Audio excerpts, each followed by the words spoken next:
রব্বুল আলামিন, আয় আল্লাহ, তোমার হলি এই জমিনে শুয়ে আছে।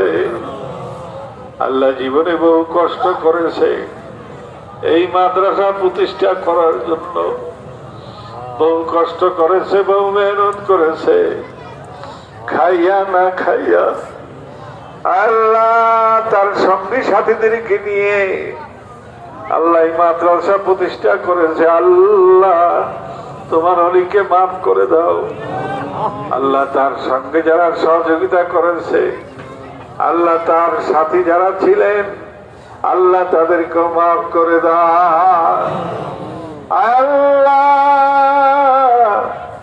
এই জমিটুকু মরহুম আব্দুল মজিদ হাওলাদার মসজিদের দক্ষিণ পাশে শুয়ে আছে।